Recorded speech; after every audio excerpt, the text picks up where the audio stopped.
مولا ونصلي على رسول الكريم اما بعد اعوذ باللہ من الشیطان الرجیم بسم اللہ الرحمن الرحیم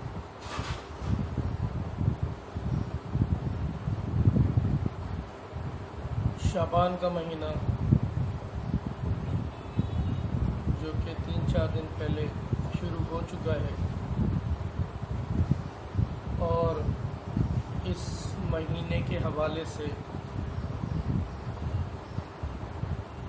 احادیث میں بہت ساری فضیلتیں اور بہت ساری روایتیں آئی ہیں۔ پہلے تو یہ سمجھیے اچھی طرح سے کہ شعبان کے مہینے کی فضیلت کیوں ہے اور کس لیے ہے۔ دیکھیے، شعبان کا مہینہ رجب اور رمضان کے مابین آتا ہے۔ رجب اور رمضان کے درمیان شعبان کا مہینہ آتا ہے، اور نبی پاک کریم صلی اللہ علیہ وآلہ وسلم کا ارشاد ہے کہ آپ صلی اللہ علیہ وآلہ وسلم نے فرمایا، شعبان میرا مہینہ ہے اور رمضان اللہ رب العزت کا مہینہ ہے۔ اس مہینے کو شعبان اس لیے کہا جاتا ہے کہ اس مہینے میں اللہ تعالیٰ کی رحمتیں اور برکتیں شاخوں کی طرح پھوٹتی ہیں۔ جس طرح شاخیں نکلتی ہیں اور پھیلتی چلی جاتی ہیں، اسی طرح سے اللہ تعالیٰ کی رحمتیں اور برکتیں اس مہینے میں شاخوں کی طرح پھوٹتی ہیں۔ اور شعبان کا مہینہ گناہوں سے پاک کر دینے والا مہینہ ہے، اور رمضان کا مہینہ گناہوں کو مٹا دینے والا مہینہ ہے۔ شعبان کے مہینے میں آپ صلی اللہ علیہ وآلہ وسلم نے دعا فرمائی کہ یا اللہ، رجب اور شعبان کے مہینے میں برکت عطا فرما اور ہمیں رمضان کے مہینے تک پہنچا۔ حدیث میں آتا ہے کہ آپ صلی اللہ علیہ وآلہ وسلم رمضان کی تیاری رجب کے مہینے سے ہی شروع کر دیتے تھے اور اپنی کمر کس لیا کرتے تھے، اور شعبان کا مہینہ ایک تربیت کا مہینہ ہے، اپنے آپ کو تیار کر لینے کا مہینہ ہے۔ جس طرح سے جب انسان کے گھر کوئی مہمان آتا ہے تو وہ اس مہمان کی مہمان نوازی کے لیے پہلے سے تیاری کرتا ہے، گھر کی صفائی ستھرائی بھی کرتا ہے، اچھے کھانے بھی بناتا ہے، اور جتنی بھی ضروری چیزیں ہیں وہ مہیا کرتا ہے۔ اسی طرح سے شعبان کا مہینہ رمضان کے مہینے کی تیاری ہے کہ اس مہینے میں تلاوت قرآن پاک، نمازوں کی پابندی، نوافل کی پابندی اور زکوٰۃ نکالنا اور اس طرح کے جتنے معمولات ہیں اس مہینے میں بڑھا دو، تاکہ رمضان کے مہینے تک پہنچتے پہنچتے آپ کی تربیت ہو جائے اور آپ رمضان کے مہینے کے لیے تیار ہو جائیں۔ حدیث مبارکہ میں آتا ہے کہ حضرت عائشہ رضی اللہ تعالی عنہ ارشاد فرماتی ہیں کہ میں نے نبی پاک کریم صلی اللہ علیہ وآلہ وسلم کو شعبان سے زیادہ نفلی روزے کسی مہینے میں رکھتے ہوئے نہیں دیکھا، کہ آپ صلی اللہ علیہ وسلم شعبان میں سب سے زیادہ نفلی روزے رکھا کرتے تھے، اور نفلی روزے رکھنے کی وجہ یہ ہوتی تھی کہ اپنے آپ کو رمضان کے لیے تیار کر لیا کرتے تھے۔ ہمیں چاہیے کہ ہم شعبان کے مہینے سے ہی اپنی کمر کو کس لیں اور اپنے جو ضروری کام ہیں وہ رمضان سے پہلے نمٹا لیں، اور شعبان میں اپنی نوافل، قرآن پاک کی تلاوت، زکوٰۃ اور اس طرح کے معاملات بڑھا دیں تاکہ رمضان کے مہینے کے لیے ہم تیار ہو جائیں۔ شعبان کے مہینے میں آپ صلی اللہ علیہ وآلہ وسلم کے نفلی روزوں کے بارے میں بہت ساری احادیث ہیں جو صحابہ کرام سے منقول ہیں کہ آپ صلی اللہ علیہ وآلہ وسلم شعبان کے مہینے میں سب سے زیادہ نفلی روزے رکھتے تھے۔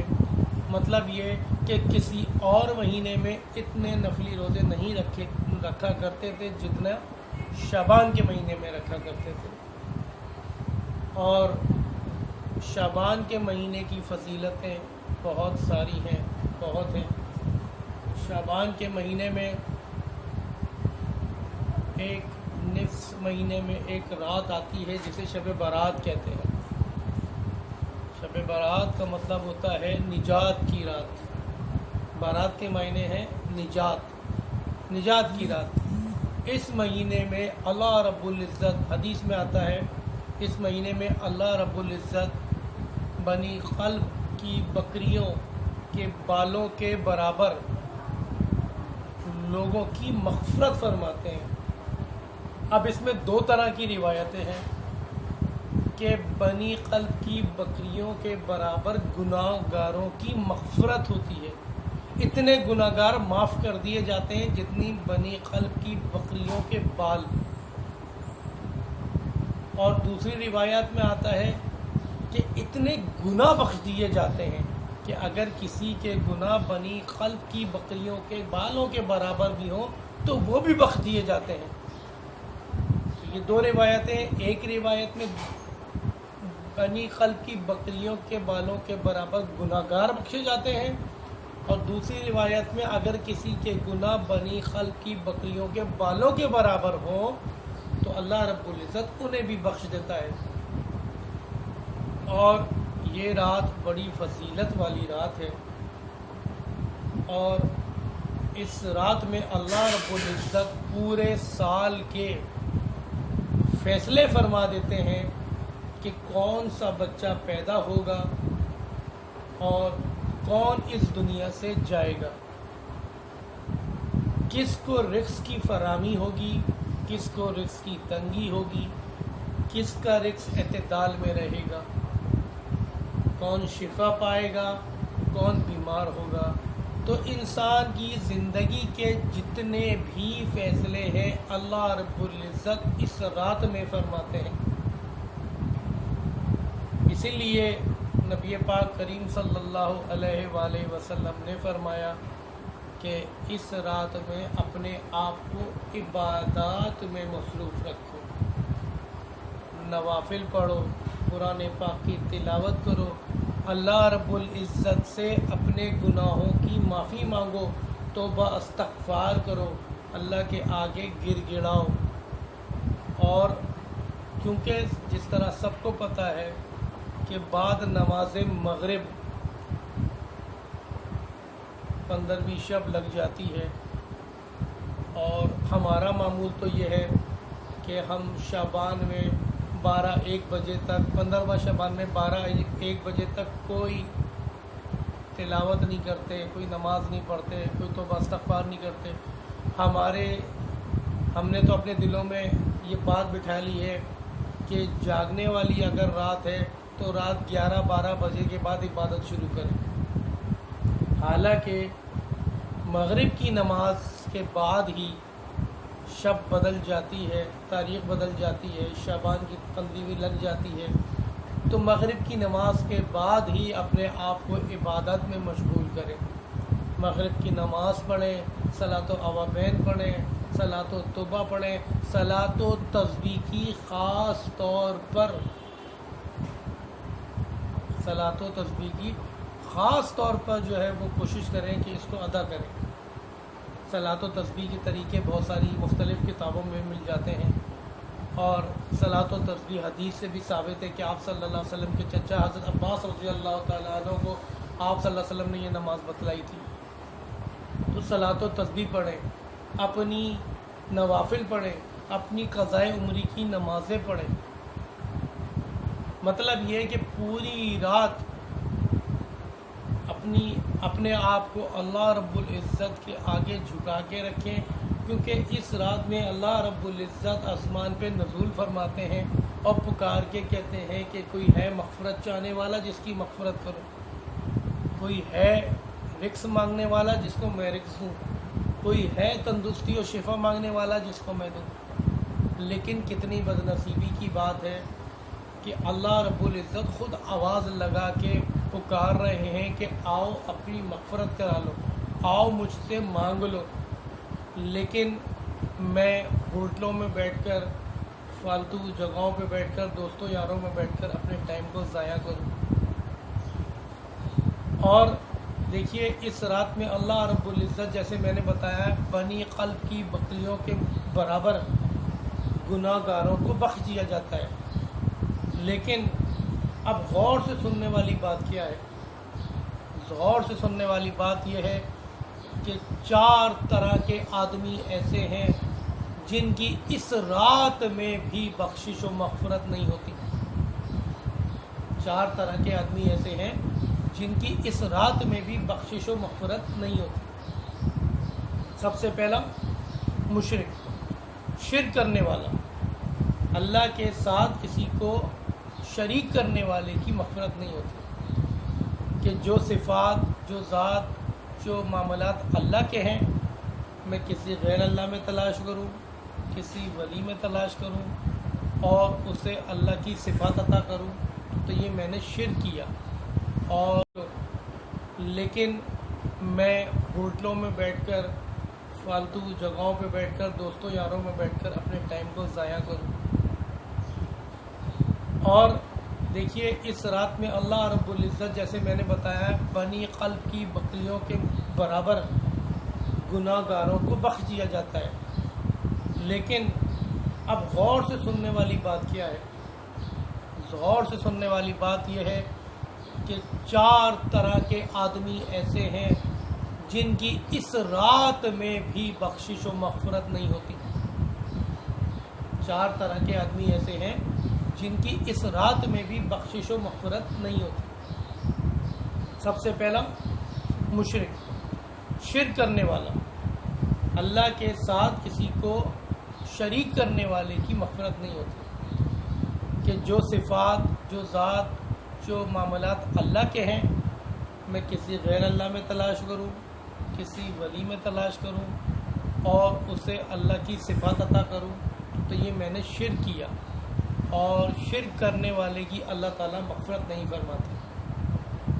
دوسرا آدمی کینہ پرور، کینہ پرور، کسی دوسرے کے لیے دل میں کینہ رکھنا، اس کے لیے حسد رکھنا اور اس کا کوشش کرنا کہ اس کا برا چاہنا، یا اگر اس کے ساتھ کوئی برا ہو تو دل ہی دل میں ہنسنا، خوش ہونا، یہ ہے کینہ پروری۔ اگر کسی انسان کے دل میں کسی بھی انسان کے لیے کینہ پروری ہوگی، حسد ہوگی، اس کی بخشش و مغفرت نہیں ہوتی۔ اب ہماری زندگیوں میں دیکھیں کتنے لوگوں کا کینہ ہمارے دل میں ہوتا ہے کہ فلاں یوں ہے، فلاں یوں ہے، اس سے ملنا گوارا نہیں کرتے، اس کے نقصان پہ ہمارا دل خوش ہوتا ہے، ہم چاہتے ہیں کہ اس کا نقصان ہو جائے۔ تو ایسے آدمی کی اللہ تعالیٰ فرماتے ہیں کہ میں شب برات میں بھی مغفرت و بخشش نہیں کرتا، حالانکہ میری مغفرت کے دروازے کھلے ہوئے ہوتے ہیں۔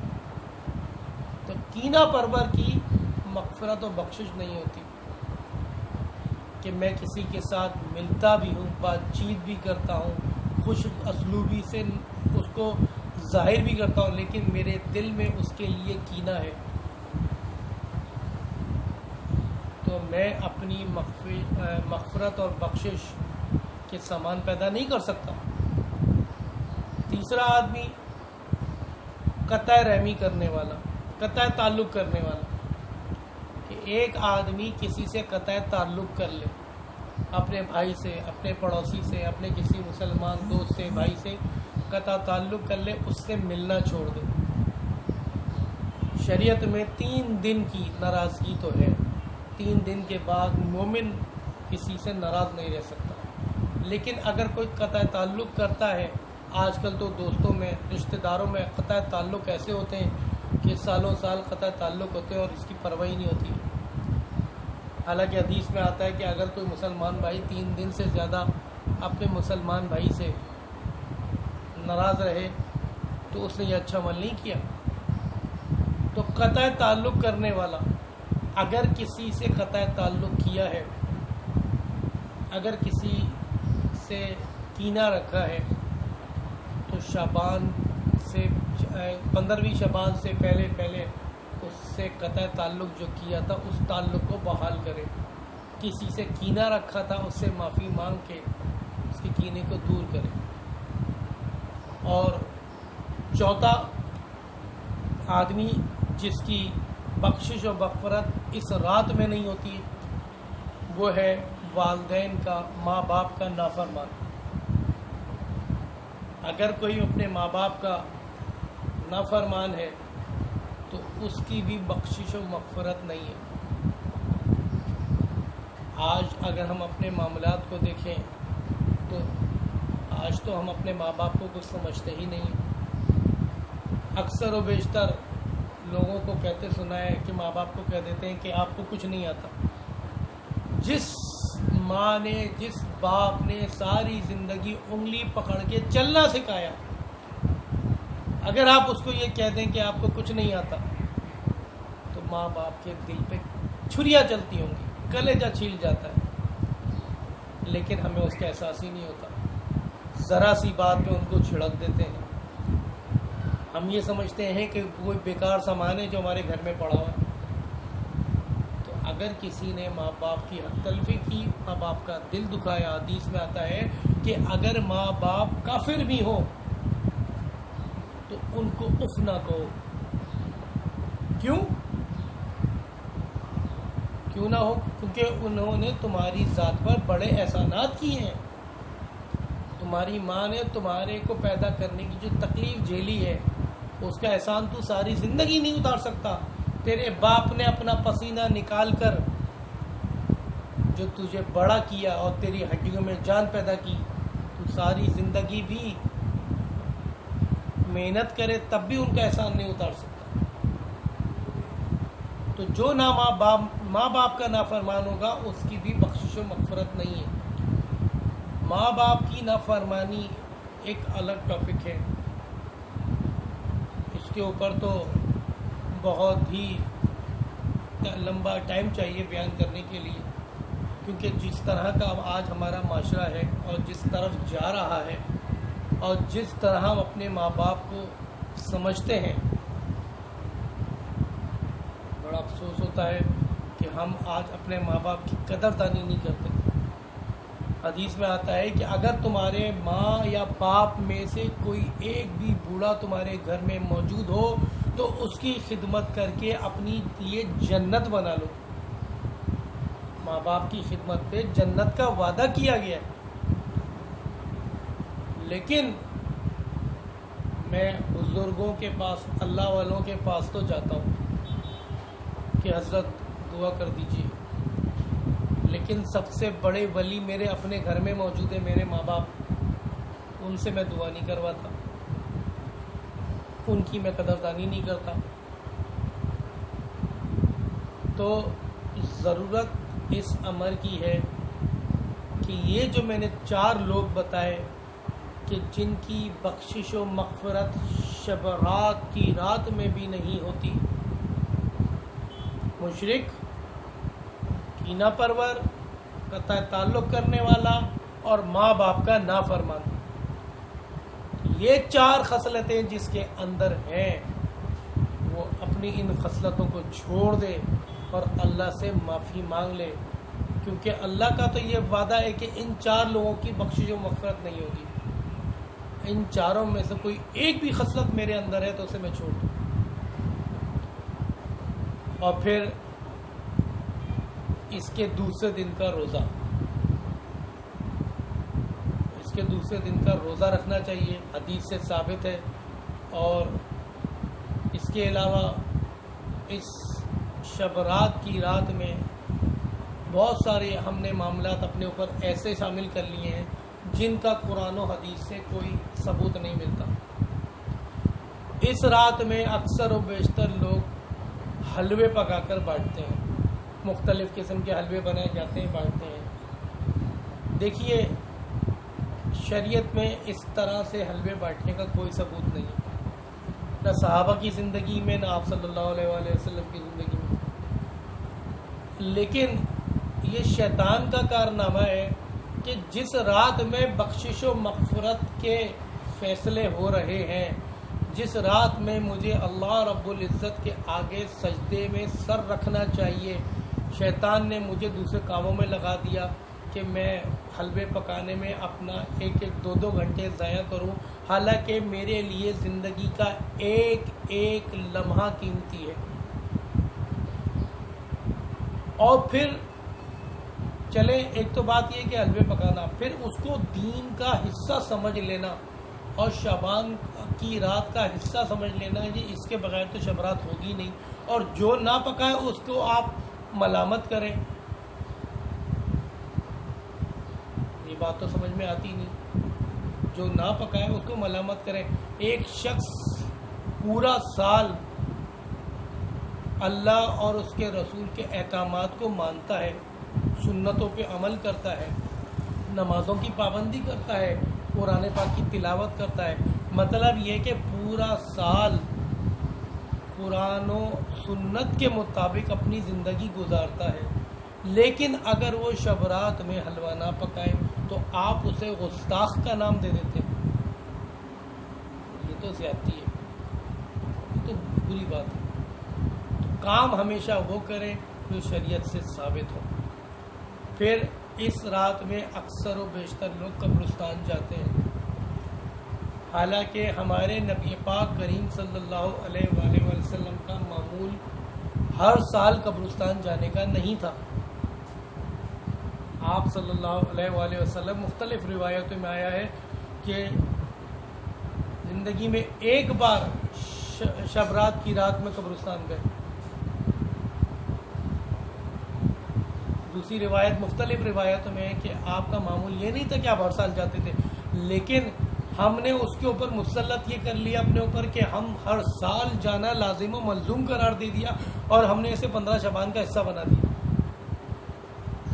اب اگر آپ کسی کو کہتے ہیں جی 13 شعبان کو چلے جاؤ یا 17 شعبان کو چلے جاؤ، لوگ اس کو نہیں مانیں گے۔ عین اسی رات کو جانے کو لوگ عبادت کا درجہ دیتے ہیں۔ تو دیکھیے کوشش ہمیشہ وہ کریں، عمل ہمیشہ وہ کریں۔ دیکھیں اللہ کے ہاں وہی سکہ چلتا ہے جس میں محمد صلی اللہ علیہ وآلہ وسلم کے طریقے اور ان کی سنت کی مہر لگی ہو۔ کوئی طریقہ چاہے کتنا ہی اچھا کیوں نہ نظر آتا ہو، لیکن وہ آپ صلی اللہ علیہ وآلہ وسلم کی سنتوں سے اگر میل نہیں کھاتا، آپ کے طریقے سے میل نہیں کھاتا، تو وہ کسی بھی طرح دین کا حصہ نہیں بن سکتا۔ شعبان کے مہینے کی بہت فضیلتیں ہیں۔ شعبان کا مہینہ انسان کو سکھانے کا مہینہ ہے، سکھانے کے لیے آتا ہے، تربیت کا مہینہ ہے۔ اپنے آپ کو رمضان کے لیے تیار کریں۔ شعبان کے مہینے میں نوافل کا اہتمام کریں، چاش کی نماز ہے، اشراق کی نماز ہے، صلاۃ و اوابین ہے، اس کے علاوہ اور نوافل ادا کریں، اللہ سے مانگیں۔ اللہ تعالیٰ جو کچھ سنا گیا، جو کچھ کہا گیا، اس پہ عمل کرنے والا بنا دے۔ وآخر دعوانا والحمد للہ رب العالمین۔